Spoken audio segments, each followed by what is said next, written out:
On a menti, à votre avis?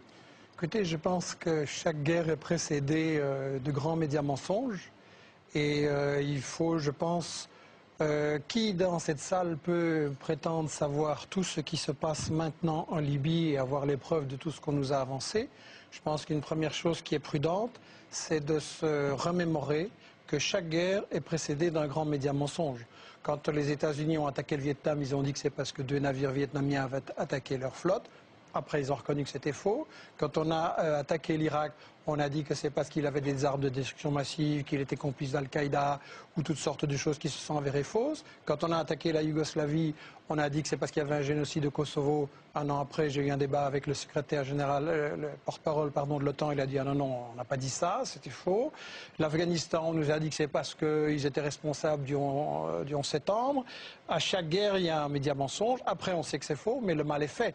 Et on sait aussi que ce sont des guerres qui poursuivent en fait d'autres objectifs et qui vont tuer beaucoup plus de gens que ce qu'on nous a dit. Je pense que ce serait important de prendre du recul, comme on vient de le faire, de remettre ça dans un contexte. Et justement, puisque vous m'avez fait l'honneur de m'inviter dans cette émission, qui est assez exceptionnelle, néanmoins, je pense que vous avez fait une erreur en m'invitant, parce que quand j'entends toutes ces choses-là, je me sens un peu un idiot. Ça fait déjà 10 fois qu'on m'explique la différence entre un bon arabe et un mauvais arabe, et je dois être idiot parce que j'ai toujours pas compris. Quel est le critère pour l'Europe, pour les États-Unis, pour distinguer le bon arabe et le mauvais arabe? Si on songe naïvement, par exemple, c'est là où on organise les élections. Alors dans le monde arabe, il n'y en a pas beaucoup, effectivement, mais il y en a eu une, c'était en Palestine. Et qu'est-ce qu'on a fait? Le Hamas a eu 56%. Le cher président palestinien non élu ou pas réélu, qui est l'ami de l'Europe et des États-Unis, qu'est-ce qu'il a fait? Il a destitué le Premier ministre qui avait 56% et il a nommé un type qui en avait 2%. Alors là, on se dit, bon, ça c'est un mauvais arabe, il ne respecte pas les élections. Non, c'est lui le bon arabe, et ceux qu'on a bombardés, c'est les Palestiniens parce qu'ils avaient mal voté. Alors on peut essayer de trouver un autre critère, on peut dire par exemple, c'est la question des femmes. Et là, on peut dire, oui, le Hamas sur la question des femmes, pas excellent. Mais je me souviens, pour avoir été en Irak, justement, pour voir les conséquences sur la population civile des bombes que votre camp avait lancées. Je me souviens qu'en Irak, il y avait peut-être beaucoup de choses qui n'allaient pas, mais il y avait une éducation et des soins de santé formidables. Et j'ai vu des femmes dans des ministères qui commandaient à des hommes et tout le monde trouvait ça normal. Comparé maintenant, donc, je me suis dit, ça c'est des bons Arabes. Non.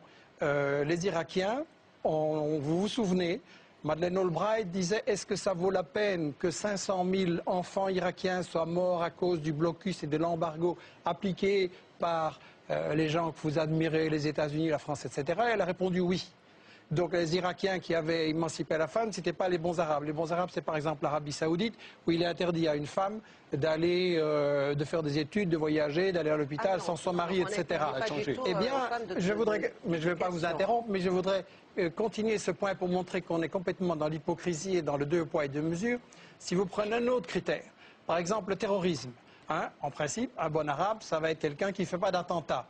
Pas de chance, il y a un certain Ben Laden qui a fait des attentats contre un gouvernement en Afghanistan sur lesquels on pouvait dire des choses, mais qui avait émancipé les femmes. Et là, on a, Ben Laden, mauvais arabe. Alors, non. Le gouvernement dont vous parlez, celui de Najibullah, qui était soutenu par les soviétiques. Exactement, dans les années 80 en Afghanistan. Et donc, on va dire Ben Laden, il fait des attentats, c'est un mauvais arabe. Ah non, il est aidé, financé par M. Carter, Brzezinski, etc. À l'époque. Donc, on dit Ben Laden, mauvais arabe.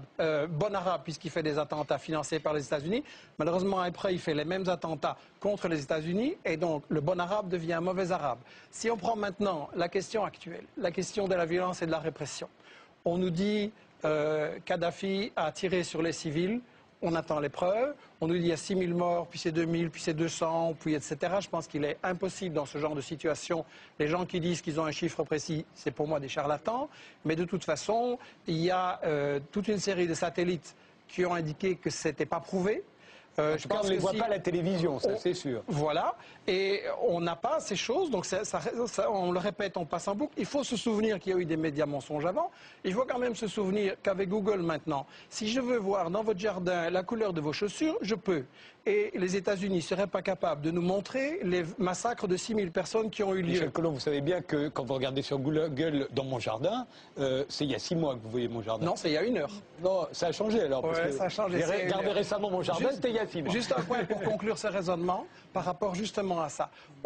Admettons même que Kadhafi ait fait des choses. C'est certainement pas un tendre et c'est pas mon modèle de dirigeant pour un pays du tiers-monde. Mais il y a une chose quand même. Au moment où on fait cette résolution pour aller bombarder en Libye, et j'ai été en Irak, j'ai été en Yougoslavie, je sais ce que font les bombes, et vos bombes françaises, vos bombes des États-Unis vont tuer des gens, des femmes, des bébés et des vieillards. Et ça, dans quelques jours, on va le voir, et il faudra réfléchir à la responsabilité qu'on prend. Au même moment, qu'est-ce qui se passe au Yémen? Il y a des massacres épouvantables de manifestants civils qui, ceux-là, sont vraiment désarmés. Et qu'est-ce qu'on fait? Les États-Unis et la France aident le Yémen.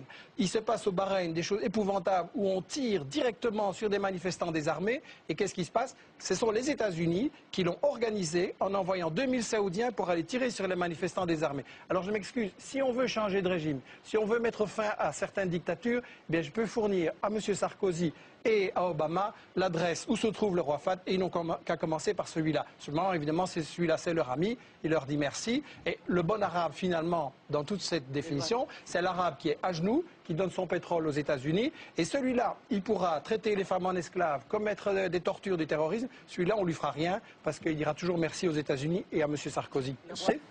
Bah ouais. Mais Écoutez, quand la jeunesse tunisienne lance contre Ben Ali en disant on en a marre que ce type se remplit les poches et de sa répression et de ses violences, à ce moment-là, que fait votre ministre? Elle propose ses flics pour aller aider à matraquer les manifestants. Et Ben Ali, la France, je m'excuse, l'a protégé jusqu'au pied de l'avion qui l'emmenait. Et là, tout d'un coup, vous me dites que toucher... Non, vous me dites que toucher... Kadhafi est allé trop loin. Je vous laisserai parler, mais si vous voulez me laisser gentiment terminer... Et vous dites des choses incroyables et d'une simplicité biblique. Je dis des choses qui ne sont pas à la télévision tous les jours, comme ce que vous avez dit. Et c'est pour ça que ça peut prendre... On ira plus vite si on ne va pas ensemble. Et c'est pour ça que ça peut prendre un peu de temps pour que ça puisse être expliqué aux gens. Après tout, ce sont des choses qu'on ne dit absolument pas dans les journaux télévisés. Donc je voudrais quand même dire une chose. Votre gouvernement qui protège... Mais c'est aussi le vôtre, en fait. Oui, il est belge. Il est belge. Ah, vous êtes belge, pardonnez-moi. Je suis belge, personne n'est parfait. Et si on veut aller au fond des choses... si vous ne coupez pas, je pense que le spectateur aura plus de chances de se faire une idée des deux positions. En fait, les États-Unis et la France ont essayé de protéger Ben Ali et Moubarak jusqu'à la dernière seconde. Et le cas d'Gaddafi est légèrement différent parce que, oui, c'est un dictateur, oui, c'est un corrompu, oui, il y a des comptes en Suisse, mais d'un autre côté, il a nationalisé le pétrole et là, il a déplu à Exxon, à Total et à BP, il a soutenu les Palestiniens et là, il a déplu aussi. Et ce qui se passe, c'est que les États-Unis, ce qui se passe, c'est que les États-Unis et la France essayent en fait de casser le printemps arabe. On ne le soutient pas du tout. En Tunisie et en Égypte, on a essayé de mettre des sous-fifres à la place de la même chose. On change 2-3 figures, d'ailleurs mourantes, pour que rien ne change sur l'essentiel. Et en Libye, je pense, comme il a été dit, qu'il y a un soulèvement populaire, il y a des aspirations, effectivement. Il y a aussi une guerre civile provoquée, armée par les États-Unis et par la Grande-Bretagne. Et on veut un changement de régime, parce qu'il y a une chose que les États-Unis craignent énormément, c'est que si vous avez la Tunisie, l'Égypte qui continuent à évoluer, et la Libye qui forment un ensemble opposé aux États-Unis, opposé à Israël, mais là on est dans les véritables buts de guerre de toute cette histoire-ci et de cette guerre en Libye. Un, c'est le pétrole, il faut quand même avoir le courage de le dire. Comme en Irak, c'est une guerre pour le pétrole, parce qu'il s'agit de contrôler le pétrole partout, qui rapporte énormément. Et deux, il s'agit de bloquer le monde arabe qui est en train de dire, ce pétrole, au lieu qu'il aille dans les poches de Total et de Chevron, il pourrait servir à ce qu'on fasse comme Chavez ou comme Evo Morales un développement social avec l'éducation, des soins de santé gratuits pour tout le monde, un travail pour tout le monde, que le pétrole soit utile et pas comme vos amis, le roi Fahd et les émirs du Qatar, qui construisent avec le pétrole des tours de 600, 700, 800 mètres, dans lesquelles une suite ça coûte 20 000 € la nuit. Et ça sert à quoi ça pendant qu'il y a des crèves la faim partout dans le monde? Oui, il y a quand même 2-3 choses sur lesquelles il faut être clair. On dit comme si ça semblait normal, naturel, on va changer de régime.